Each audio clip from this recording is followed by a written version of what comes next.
Hey guys, it is Meg Monday, and wow, what a weekend! It absolutely rained like cats and dogs in Texas, and thankfully in Austin, we are not as flooded in Houston. So, definitely prayers for all those people who are affected by the floods today. So, wanted to hop on here because it is May 6th, and I know that the month of May is Mental Health Awareness Month.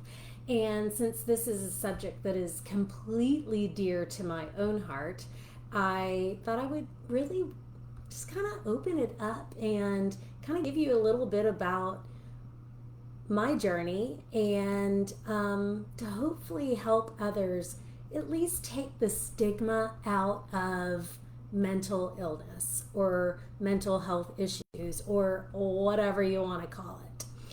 So, my story began a long time ago. Back when I was 8 years old, I had this traumatic accident and it caused me to have a crushed esophagus. So, ever since I was 8, I have dealt with panic disorder, but then I've also, and just more recently started talking about this, I have dealt with an eating disorder because of my fear of choking. And it's interesting because I have heard all the things. It's all in your head. I've heard, don't take medication. You'll have to be on it for the rest of your life. You can control this. All the things. And I'm just here to tell the people that deal with mental health issues. I see you. I hear you. I completely understand.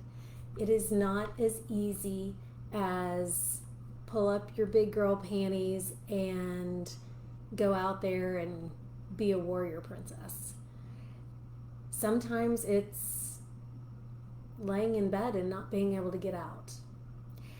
So, one of the things that I think I never realized, especially before I became a health coach, and that was how much the food that I put into my body matters to how my brain functions and how well it functions. And so, one of the things that I wanted to talk about today is if you are dealing with any mental health issue, I would suggest that you really look at your nutrition.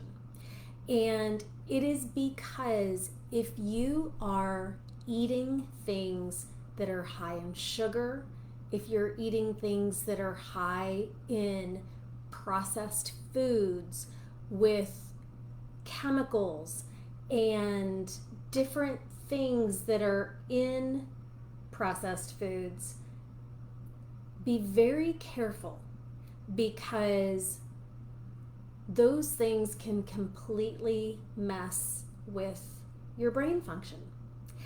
And it's funny because I've always thought, I was eating so that I could be in shape and feel good, but I never really realized how critical it was to eat for my mental health issues, especially dealing with panic disorder. And it's interesting too because, especially having a fear of choking, my go-to would be ice cream or any kind of soft food. And so, especially ice cream, because it sounded like it would make you happy. But it was one of the worst things that I could do because it's so laden with sugar. So, as you're thinking about, okay, if you're dealing with an issue and then I'm going to go towards comfort food, that comfort food may have ingredients that are absolutely damaging to the issue that you're currently trying to help yourself out of. So it's that big cycle. And so it's just very key that you watch your nutrition, because that can help tremendously with how you deal with whatever is going on. But I get it.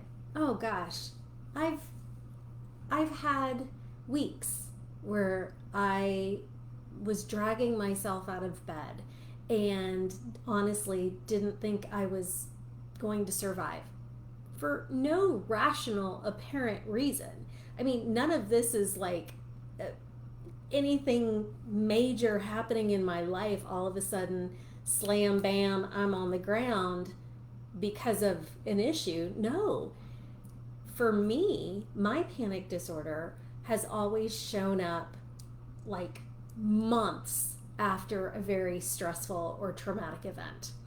And that's what's even worse, is because then everybody's like, what's wrong with you? That's over. What's happening? And unfortunately, our brain just sometimes doesn't work that way. So for all of you guys out there who deal with anxiety and panic, I just really want you to understand that there are people who understand what you're going through and want to help in any way that we can, and have come out to another side where it is manageable.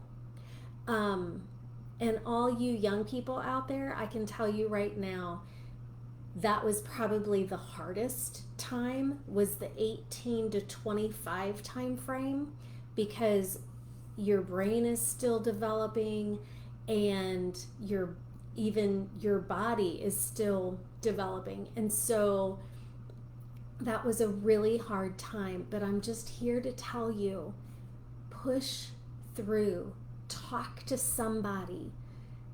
And if that person is ignoring you and not taking you seriously, talk to somebody else. There are people out there who can help, and it's critical that you find them for yourself, because you don't have to live a life completely shackled in chains of mental health issues. There are things out there that can help. Go to therapy, start meditation, start doing breathing exercises. There are a list of things that you can do for yourself on a regular, consistent basis that help tremendously. Some cost money, some don't. So if you don't have any money, start with the free stuff and then go forward. But I tell you what, therapy is probably one of the best things I ever did for myself. So I just suggest that you get out there, look in the mirror, tell yourself that you love yourself, and go get help. Hope you guys have a great, wonderful week. See ya.